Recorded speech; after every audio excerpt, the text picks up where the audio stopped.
Hi guys, आज हम बात करने वाले हैं लिकोरिया के बारे में, व्हाइट डिस्चार्ज के बारे में या सफेद पानी जिसे हम कहते हैं। हम में से बहुत सारे लोगों को बहुत सारा मिथ है इसको लेकर, क्योंकि हम में से बहुत सारे लोगों को ये पता ही नहीं कि एक बहुत बड़ी बीमारी है और ये आपके लिए डेंजरस हो सकती है। हम में से बहुत सारे लोग ये सोचते हैं कि ये बहुत नॉर्मल है, लेकिन ऐसा नहीं। आज हम इस पे खुलकर बात करने वाले हैं, क्योंकि अभी भी हमारे समाज में इन सब चीजों को बहुत ज्यादा हाइड करके रखा जाता है, प्रॉपर इन्फॉर्मेशन नहीं दी जाती, और स्पेशली जो टीन एज है, जिनको फर्स्ट टाइम पीरियड स्टार्ट होते हैं, उन बच्चियों को इसके बारे में कुछ पता ही नहीं होता। इनफैक्ट जो काफी एज के हो जाते हैं, मतलब हमारी फैमिली में, उनको भी एग्जैक्ट नहीं पता होता। तो आज इस वीडियो में मैं आपको बहुत सारी चीजें क्लियर करने वाली हूँ। ध्यान से सुनते हैं इस वीडियो को, और बहुत प्रैक्टिकल रखेंगे, बहुत इजी रखेंगे, जिससे कि आपको अच्छे से समझ आ पाए। और मैं इस वीडियो में आपके साथ शेयर करूंगी 2 होम रेमेडीज जो बहुत अल्टीमेट रिजल्ट देगी। इजिली आप इसे क्योर कर सकते हैं घर पर ही। ठीक है, तो चलिए स्टार्ट करते हैं आज का वीडियो। तो सबसे पहले बात करते हैं जिन लोगों को डिस्चार्ज होता है। देखिए, अगर पीरियड्स आने से पहले सबको हार्डली 3-4 डेज पहले डिस्चार्ज होता है, बट अगर आपको ये पूरा महीना हो रहा है और बहुत समय से हो रहा है, तो यस, ये आपके लिए एक बहुत बड़ी प्रॉब्लम बन सकती है। देखिए, व्हाइट डिस्चार्ज जो टीनेज गर्ल है, यानी जिनका फर्स्ट टाइम अभी पीरियड्स होने हैं, तो उनके साथ, बच्चियों के साथ में भी यही होता है कि उनको अलग अलग तरीके का डिस्चार्ज होता है। पहले हम डिस्कस करते हैं कि किस किस तरीके का डिस्चार्ज होता है और कैसा दिखता है वो। कुछ चीजें हम फूड से कंपेयर करेंगे, बिकॉज कोई ऑप्शन नहीं है एक्सप्लेन करने का, आपको अच्छे से समझाने का। एक तो होता है जब डिस्चार्ज होता है नॉर्मली दूध की तरह होता है, तो वो नॉर्मल है। लेकिन फिर जो सेकंड तरीके का डिस्चार्ज होता है, वो इतना ज्यादा स्टिकी होता है कि मतलब अगर आप उसको खराब फील करने की जरूरत नहीं है, अगर आप हैंड में फील करते हो तो वो बिल्कुल खिंच सा जाता है। ठीक है। तीसरे तरीके का जो डिस्चार्ज होता है, ऐसा होता है कि जैसे दूध फट सा गया ना, बिल्कुल अजीब सा दही जैसा, तो इस तरीके का वो डिस्चार्ज आपको फील होता है। तो अब आपने समझना ये है कि आपको किस तरीके का डिस्चार्ज हो रहा है। लेकिन अगर वो लंबे समय से हो रहा है, ठीक है, अजीब तरीके का डिस्चार्ज है, उसमें स्मेल आ रही है, तो फिर वो अपना कलर चेंज करना स्टार्ट कर देता है, यानी फिर ग्रीन कलर का डिस्चार्ज होगा। फिर आपको क्या होगा, आपको एक ब्लैक कलर का डिस्चार्ज होगा, ब्लड क्लॉट भी आने लगता है, अजीब सा उसमें क्लॉटिंग मतलब इसे थिक करके ना आपको क्लॉट्स निकलने लगेंगे व्हाइट डिस्चार्ज में। तो वो आपके लिए एक सीरियस प्रॉब्लम है। मतलब इस तरह के अगर आपको सिम्टम्स हैं, तो यस, आपको अपने आप को डॉक्टर के पास जाने की जरूरत है, चेकअप कराने की जरूरत है, या खुद से एग्जामिन करने की जरूरत है कि मुझे किस तरीके का डिस्चार्ज हो रहा है। अब इस तरीके का डिस्चार्ज सबसे पहले क्या क्या प्रॉब्लम लेकर आता है। जिन लेडीज को बहुत ही खराब तरीके का डिस्चार्ज बहुत लंबे समय तक होता है, तो उनकी आंखों के नीचे जो डार्क सर्कल्स हैं, खड्डे हैं, वो बहुत ज्यादा बढ़ जाते हैं। पूरा ऊपर का एरिया ब्लैक हो जाएगा, अंडर आई एरिया बहुत ज्यादा ब्लैक हो जाएगा, डार्क दिखेगा, अंदर आंखें धंसी हुई दिखेंगी। दूसरा, उनकी थाइस में बहुत ज्यादा पेन रहेगा, पूरी बैक में यानी पीठ में उनके बहुत ज्यादा दर्द रहेगा। उनका जो वजाइनल एरिया है, वहां पर उनको बहुत ज्यादा ईचिंग होगी, स्मेल आने की प्रॉब्लम होगी। इनफैक्ट कई लोगों को इतनी ज्यादा ईचिंग होती है कि वो स्क्रैच कर करके पूरा छिल देते हैं, लेकिन उनको पता नहीं कि प्रॉब्लम है क्या। ऐसे में क्या करते हैं, ऐसे में सबसे बड़ा रोल प्ले करती है हमारी मार्केट, यानी एडवर्टीजमेंट्स, और वो ऐसी चीजों से पैसा कमाती हैं विदाउट एनी इंफॉर्मेशन। गायनिक के पास हम जाना पसंद नहीं करते कि कैसे हेजिटेट होंगे, या उनके बहुत चार्जेस होंगे, या ट्रेंड ही नहीं होता कि ऐसी चीजों के लिए हम गायनिक के पास जाएं। नॉर्मल सर्दी जुकाम के लिए हम डॉक्टर को कंसर्न करते हैं, बट इन सब चीजों के लिए हम दूर भागते हैं, किसी से डिस्कस नहीं करते। अब क्या देखा, एडवर्टीजमेंट देखा, बी वॉश उठा के ले आए, वॉश करना स्टार्ट कर दिया।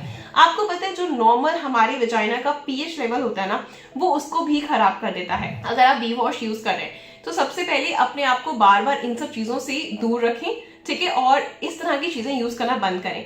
अब बात कहाँ आती है, जब हम इंटीमेट होते हैं, यानी सेक्स की बात जब आती है, तो सेक्स में क्या करते हैं हम लोग, बहुत सारे लोग क्या करते हैं, लुब्रिकेंट के लिए, जैसे जो लोग एज करने लगते हैं या टीन एज भी, बिना सोचे समझे कुछ ऐसे लुब्रिकेंट प्रोडक्ट्स आते हैं जो आपके अंदर लुब्रिकेंट को ज्यादा बनाते हैं। ठीक है, जैसे इजी हो सकता है, तो उसको हम यूज करना स्टार्ट करते हैं। अब उससे क्या होता है, वो भी आपके वहां पर इन्फेक्शन पैदा करता है, ईचिंग पैदा करता है, स्मेल पैदा करता है, और आपके लिए वो बहुत ज्यादा डेंजरस हो सकता है, प्लस में आपके पार्टनर के लिए बहुत ज्यादा डेंजरस हो सकता है।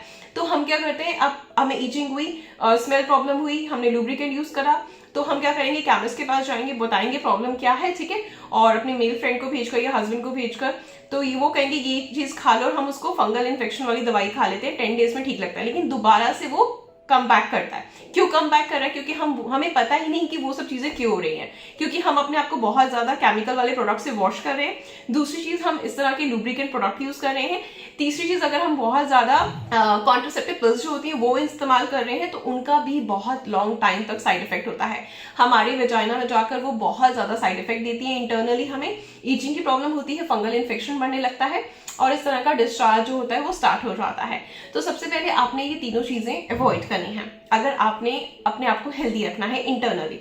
ठीक है, अब सबसे बड़ी बात क्या आती है, 3-4 डेज पहले ठीक है, 10 डेज पहले भी ठीक है, वाइट डिस्चार्ज होना बहुत नॉर्मल है। लेकिन अगर वो किस तरीके का है, ठीक है, आपको बड़ा अटपटा सा लग रहा है दिखने में, जैसे जो मैंने आपको बताया वैसा सा लग रहा है, या उसका कलर बहुत ज्यादा चेंज हो चुका है, या आपका बहुत ज्यादा ईचिंग हो रही है, तो सबसे पहले आपने इस वीडियो को क्लोज करके डॉक्टर के पास जाना है, गायनिक से कंसर्न करना है। ठीक है, लेकिन अगर आपको स्लाइटली सी ईचिंग है तो मैं 2 रेमेडीज बता रही हूँ, 10 डेज में आपको आराम आ जाएगा, आप करके देखिए। फर्स्ट चीज, आपने अपनी जो पैंटीज हैं जो आप 2-2 साल से यूज कर रहे हैं उसको अवॉइड करना है।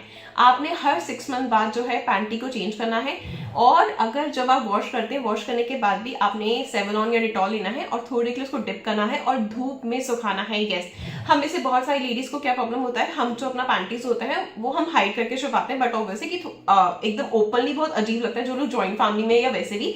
लेकिन आप देखें किसी भी तरीके से कोई सोर्स हो आपके पास कि वहां पे सनलाइट आए, बिकॉज सनलाइट जो होती है वो हमारे कपड़ों में जो बैक्टीरिया पनपता है सिलन में, जो बेसिकली जो हम उसको हाइड करके खाते हैं, तो उसमें जो बैक्टीरिया वायरस आता है उसको वो किल करती है।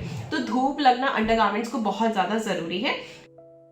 प्लस में आपको एक ही अंडरगारमेंट को जो है आपने पूरा दिन पहन के नहीं रखना। अगर आपको ईचिंग की प्रॉब्लम रहती है, आप चाहते हैं कि आपको ऐसा प्रॉब्लम ना हो, तो आप पूरे दिन में 2 पैंटीज जो है चेंज करें ही करें। तीसरी इंपॉर्टेंट चीज हमें क्या करना है, जो भी कप्स आते हैं मेंस्ट्रुअल कप, वो आपको यूज नहीं करना, क्योंकि उससे आप लोगों को बहुत ज्यादा अंदर जाकर ईचिंग और इस तरह का फंगल इन्फेक्शन, ये सारी प्रॉब्लम आपको हो सकती है। ठीक है, ये सब चीजें हो गई जो अवॉइड करना है, प्लस में पिल्स नहीं लेना है, प्लस में बी वॉश नहीं लेना है। अब बात करते हैं रेमेडी की, कि रेमेडी में हमें क्या यूज करना है, वो 2 चीजें क्या है जी। अब हम बात करेंगे रेमेडी की। रेमेडी में आपने क्या करना है, सबसे पहले आपको 2 इलायची लेनी है, सुबह उठकर खाली पेट उसको खाना है, उसके बीज और छिलके को अच्छे से चबा लेना है, जो नहीं चबे उसको आप फेंक दीजिए, और ऊपर से गर्म पानी पी लेना है। अब इलायची क्या करती है, बेसिकली जो भी आपकी इन्फेक्शन हो रहा है, फंगल इन्फेक्शन हो रहा है आपकी बॉडी में, उसको क्योर करती है। तो आपको धीरे धीरे जो ईचिंग की प्रॉब्लम है ये सारी होनी बंद हो जाएगी। लेकिन मेक श्योर करें जो मार्केट में जो भी ट्यूब्स मिलती हैं, जो आपको कहा जाता है कि आपका आउटर लेयर पे लगाना है, ईचिंग रुक जाएगी, वो अगर आप रेगुलर बेसिस पे यूज करते हैं तो वो आपकी स्किन को इतना सेंसिटिव कर देगी, उसके पीएच लेवल को बिल्कुल भी डिस्टर्ब कर देगी, जिससे कि आपको और ज्यादा प्रॉब्लम वर्स्ट हो सकती है। ठीक है, तो इस चीज का ध्यान रखना है, उन सब प्रोडक्ट्स का आपने बिल्कुल भी यूज नहीं करना है, बल्कि इस चीज का आपने इस्तेमाल करना है 1 वीक में, मात्र 1 वीक में आपको 7 to 10 डेज में रिजल्ट मिल जाएगा।